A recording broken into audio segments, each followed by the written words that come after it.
One man who came here from India in the early part of this century, his name was Vivekananda.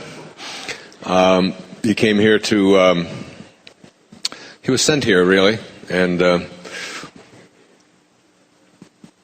showed up in Boston, I think 1910, and wrote some beautiful things. He's really one of India's great saints. And he had these to say. I used this at the beginning of the third part of Your Sacred Self. He said, "The blossom vanishes of itself as the fruit grows.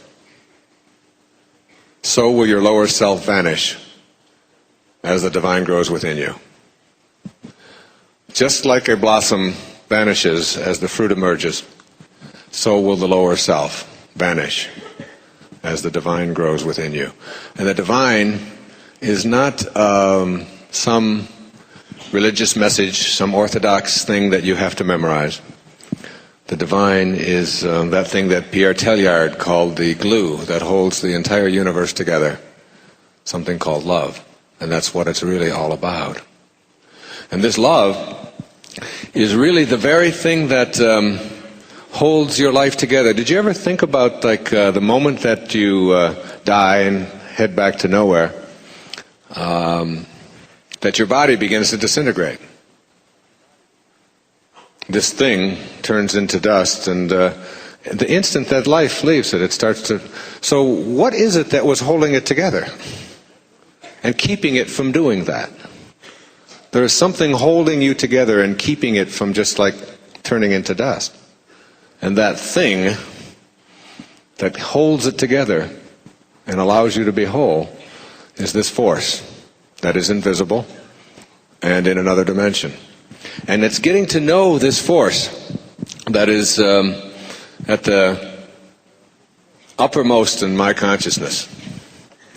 And when you understand that when you come to trust in yourself, or trust in this inner divine part of yourself that is not physical, when you trust in the noticer rather than that which you notice,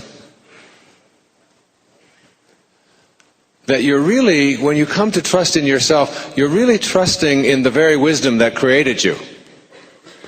You become one with the universal wisdom that is your creator, that brought you from the picnic to the room and leaving the room. See, what we have to learn to do is abandon the paradigm that other people or other things or other circumstances are responsible for our life, and instead know that we chose it. And we must learn to develop an inner candle flame that never flickers, though the worst goes before us. And that inner candle flame tells us in our logical mind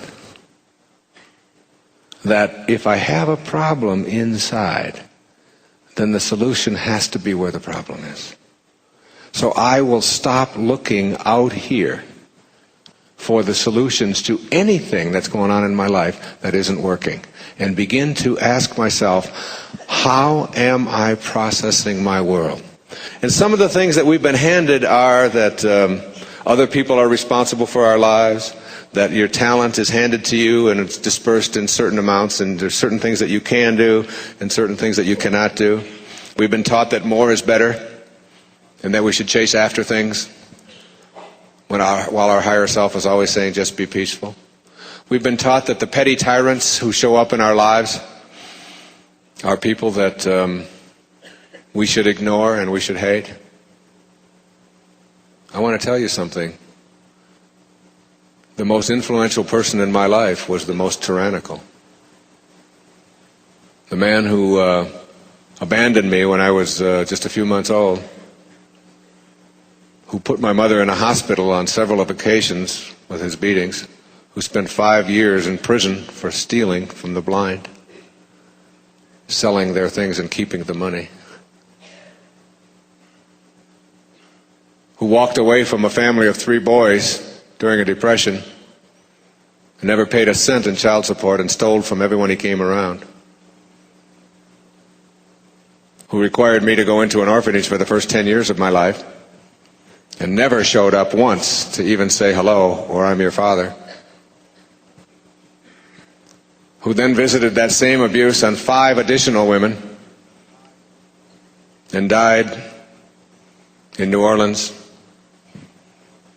in 1964 of cirrhosis of the liver as a pauper and had his body shipped to Biloxi, Mississippi, was my father. This petty tyrant who showed up in my life was someone that I had grown up and been taught to hate. But when I found myself at his grave in 1974, just a few months before I wrote Erroneous Zones, I had a transformational epiphany. A natohi, a great awakening, a great seeing, when I was able to forgive my father. And in the process of forgiving my father, I was introduced to enlightenment and was able to get my life on purpose once and for all. The end result was that my life absolutely turned around, and we are here tonight sharing in whatever I have to share with you because of that experience. And this petty tyrant, who so many of us think shouldn't have showed up in our life, the abuse that we had, the abandonment that we experienced, the relationships, the people who screwed us badly, the people who owe us money, who stole from us and all of that. We don't understand that it's all in order.